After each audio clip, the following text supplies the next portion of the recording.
같이 합독하겠습니다. 민수기 6장 1절부터 12절까지 하나님 말씀입니다. 여호와께서 모세에게 말씀하여 이르시되 이스라엘 자손에게 말하여 이르라. 남자나 여자나 특별한 서원 곧 나실인의 서원을 하고 자기 몸을 구별하여 여호와께 드리려고 하면 포도주와 독주를 멀리하며 포도주로 된 초나 독주로 된 초를 마시지 말며 포도즙도 마시지 말며 생포도나 건포도도 먹지 말지니 자기 몸을 구별하는 모든 날 동안에는 포도나무 솟아는 씨나 껍질이라도 먹지 말지며 그 서원을 하고 구별하는 모든 날 동안에 삭도를 절대로 그의 머리에 대지 말 것이라.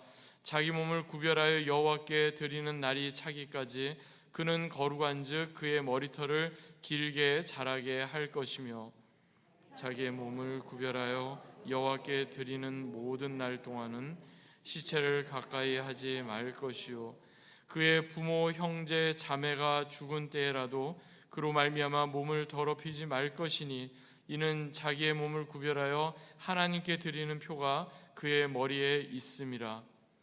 자기의 몸을 구별하는 모든 날 동안 그는 여호와께 거룩한 자니라. 누가 갑자기 그 곁에서 죽어서 스스로 구별한 자의 머리를 더럽히면 그의 몸을 정결하게 하는 날에 머리를 밀 것이니 곧 일곱째 날에 밀 것이며 여덟째 날에 산비둘기 2마리나 집비둘기 새끼 2마리를 가지고 회막문에 와서 제사장에게 줄 것이요 제사장은 그 하나를 속죄 제물로 하나를 번제물로 드려서 그의 시체로 말미암아 얻은 죄를 속하고 또 그는 그 날에 그의 머리를 성결하게 할 것이며 자기 몸을 구별하여 여호와께 드릴 날을 새로 정하고 1년 된 순양을 가져다가 속건제물로 드릴지니라.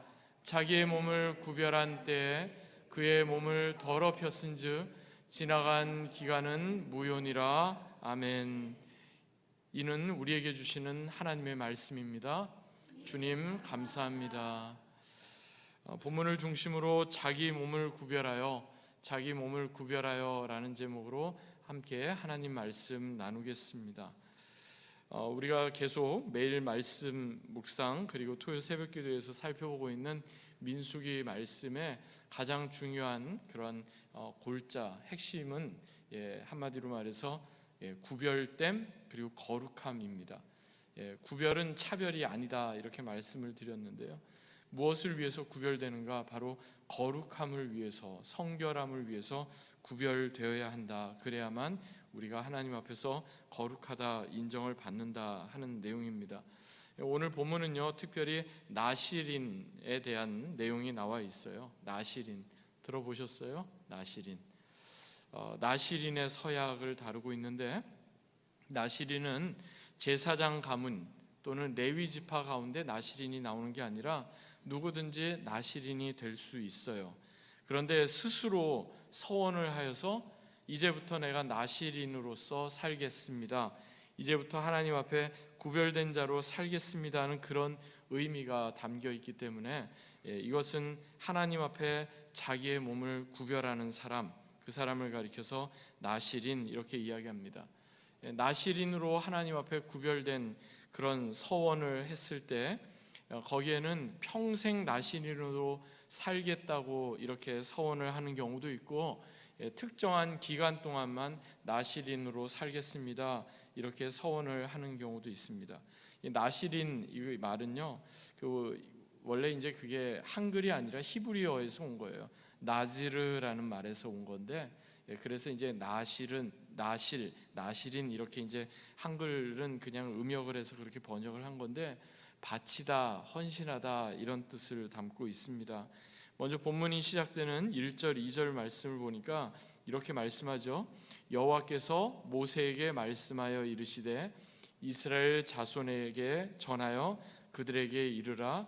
남자나 여자가 특별한 서원 곧 나실인의 서원을 하고 자기 몸을 구별하여 여호와께 드리려고 하면, 그러면서 나실인의 서원을 가리켜서 뭐라고 이야기합니까? 특별한 서원, 이렇게 이야기합니다. 특별한 서원. 서원이라는 말과 서약이라는 말이 비슷하죠. 그런데 둘이 좀 다릅니다. 차이가 있어요. 영어 단어에서도 서원이라는 말을 할 때는 vow 이렇게 이야기하고, 서약 이럴 때는 oath 이렇게 이야기하지 않습니까? 히브리 말에서도 서원은 네데르, 서약은 쉐부아 이렇게 다르게 구분을 하는데요. 서원과 서약 어떤 차이가 있을까? 서원에는요 조건이 따라 붙어요. 그런데 서약에는 조건이 따라 붙지 않습니다. 가령 이런 겁니다. 하나님, 저의 병을 고쳐 주시면 제가 이렇게 하겠습니다. 하나님, 저의 자녀 이번에 좋은 학교에 진학하게 하시면 저희가 이렇게 하겠습니다. 하나님, 이번에 이 프로젝트가 잘 돼서 이번에 재정적으로 좀 여유가 생기면 제가 하나님 앞에 이렇게 하겠습니다. 하나님 저에게 지금 이 문제를 해결시켜 주시면 제가 하나님 앞에 이렇게 헌신하겠습니다. 조건이 따라 붙어서 하나님 앞에 기도하는 것, 어떻게 보면 그것이 바로 서원인 겁니다. 대표적인 예를 사무엘상에 나오는 한나의 기도 가운데 우리가 찾아보게 되는데, 한나의 기도를 가리켜서 서약 기도라고 하지 않고 서원 기도라고 하는 이유가 있어요. 한나가 자녀가 없었잖아요. 그러니까 하나님 앞에 정말 간절히 기도했죠. 그때 하나님 앞에 뭐라고 합니까? 자녀를 주시면, 아들을 주시면 그 아들을 하나님께 드리겠습니다. 이런 조건을 이렇게 붙여서, 그래서 이제 그것을 사무엘을 이렇게 서원을 했던 것을 여러분 아실 겁니다.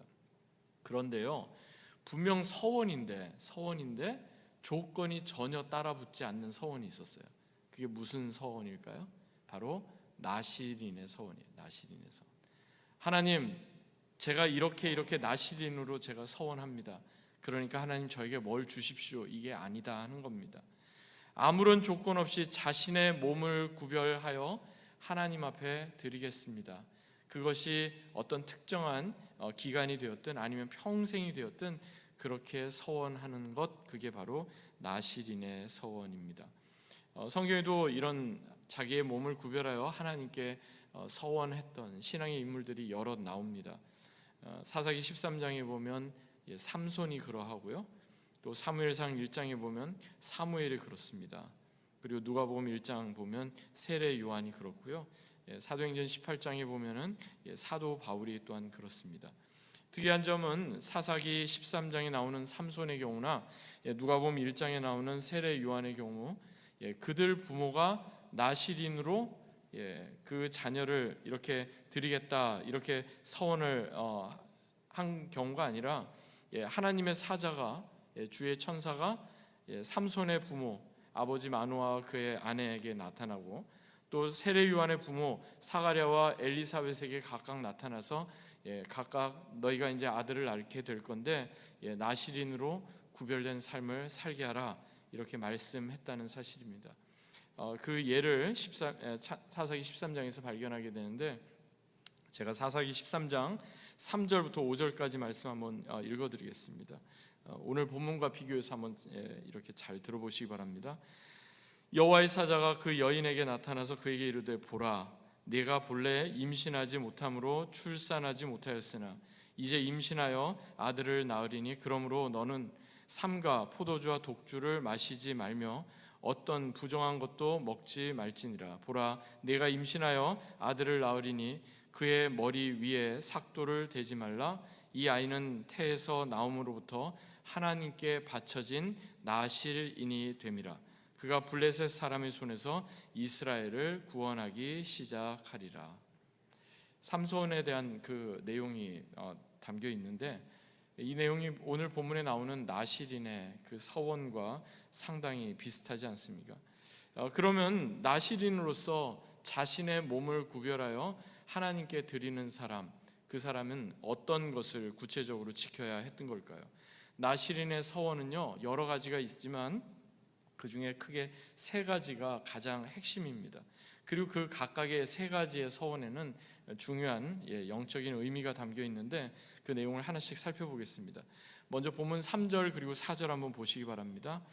방금 전에 제가 봉독해 드렸던 사사기 13장과 상당히 비슷한데요. 우리 같이 한번 읽어보겠습니다. 시작. 포도주와 독주를 멀리하며 포도주로 된 초나 독주로 된 초를 마시지 말며 포도즙도 마시지 말며 생포도나 건포도도 먹지 말지니 자기 몸을 구별하는 모든 날 동안에는 포도나무 솟아는 씨나 껍질이라도 먹지 말지며.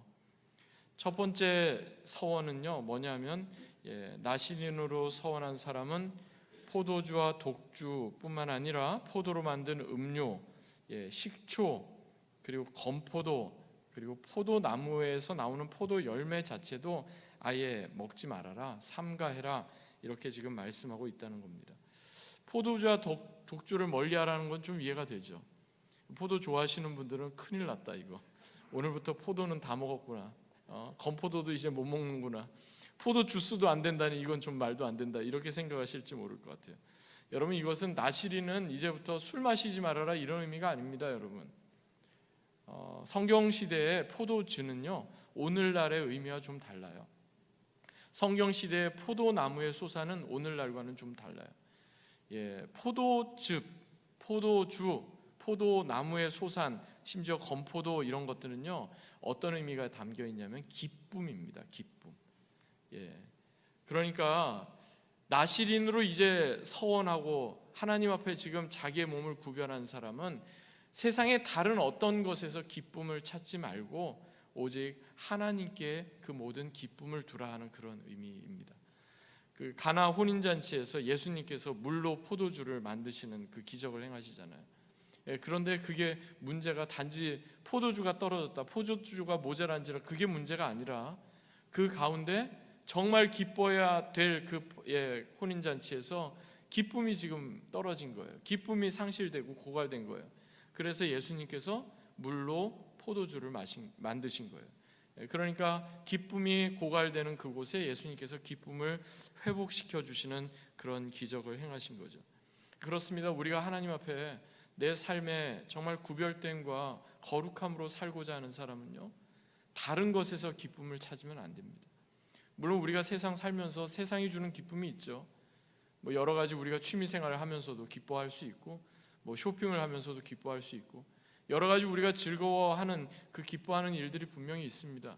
근데 하나님 앞에서 정결하게 살고 거룩하게 살고 구별되게 살고자 하는 사람은 그 첫 번째 기쁨을 누구에게 두어야 된다? 바로 여호와 하나님께 두어야 된다 하는 겁니다. 두 번째 나시린의 서원의 규정은요 5절에 나오는데 제가 봉독하겠습니다. 그 서원을 하고 구별하는 모든 날 동안은 삭도를 절대로 그의 머리에 대지 말 것이라. 자기 몸을 구별하여 여호와께 드리는 날이 차기까지 그는 거룩한즉 그 머리털을 길게 자라게 할 것이며. 나시린으로 서원한 사람은 자신의 머리카락을 자르면 안 된다, 그렇게 이야기합니다. 왜 그럴까요? 이것도 의미가 있는데 바로 머리 그리고 머리털이 가진 상징성 때문입니다. 성경에서 머리털은 무슨 의미가 있을까요? 그것은 바로 은혜와 영광을 상징합니다. 그래서 기름을 부을 때 손에다가 기름을 부어요? 몸에다 기름을 부어요? 아니에요. 머리에다가 기름을 붓는 거예요. 그 가운데 하나님의 은혜가, 하나님의 영광이 그 가운데 임한다는 그런 의미가 담겨 있는 거죠. 그래서 성경 시대에 머리털이 길고 머리털이 풍성한 것은 저 사람 하나님께서 은혜를 많이 주신 분이구나, 그렇게 생각을 했습니다. 그 대표적인 예가 바로 다윗의 아들 압살롬입니다. 압살롬이 얼마나 머리가 많았는지요, 머리숱이 많았는지 사무엘하 14장에 보니 이렇게 말씀합니다. 그는 발바닥부터 정수리까지 흠이 없습니다. 그의 머리털이 무거움으로 연말마다 깎았으며 그의 머리털을 깎을 때에 그것을 달아본즉 그의 머리털이 왕의 저울로 200세겔이었더라. 저는 이 말씀을 제가 묵상하면서 그런 생각을 했습니다. 연말마다 머리털을 잘랐으니까 머리가 그렇게 많았지. 2주, 3주에 한 번씩 헤어컷을 했었으면 머리털이 그렇게 많았겠나, 이런 생각도 제가 했었는데요. 압살롬이 머리털이 무거웠다.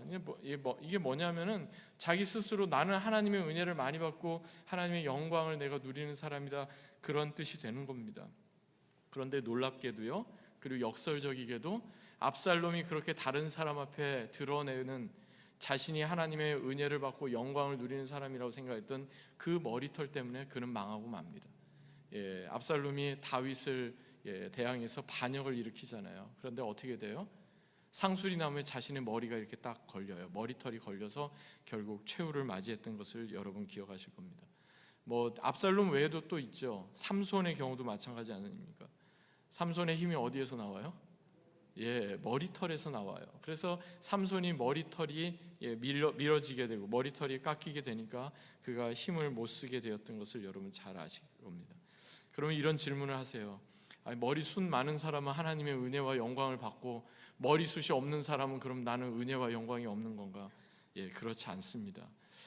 엘리야 선지자의 다음 선지자를 이어갔던 사람이 엘리사 선지자죠. 엘리사 선지자는 머리털이 많았을까요? 적었을까요? 그 사람은 머리털이 별로 없었던 것 같아요. 열왕기하 2장에 보니까 베델을 향해서 길을 올라가는데 길가에 아이들이 나와서 뭐라고 얘기하냐면 대머리로 올라가라, 대머리로 올라가라 그래요.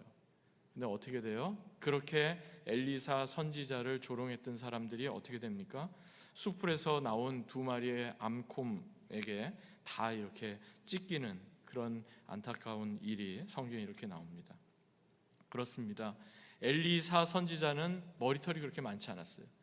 아마 외모로 보면은 머리숱이 거의 없었던 사람이었던 것 같아요. 그러니까 이제 사람들 보기에 그러죠. 아니 머리털도 별로 없는 저 사람이 뭐가 하나님의 은혜를 받고 하나님의 영광을 누리는 사람이냐? 전혀 선지자로서 어울리지 않는다 그러면서 대머리 올라가라, 대머리 올라가라 그렇게 했던 거예요.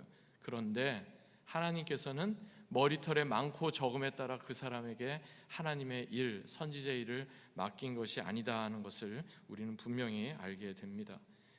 그래서 성경을 보면은 사람은 그 사람의 외모를 통해서 이렇게 하지만 하나님은 그 사람의 중심을 보신다 이렇게 말씀했습니다.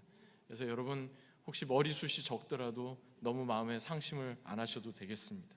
세 번째로 오늘 보니까 나시린의 서약 세 번째 서약은요, 시체를 가까이 하면 안 된다 이렇게 말씀합니다.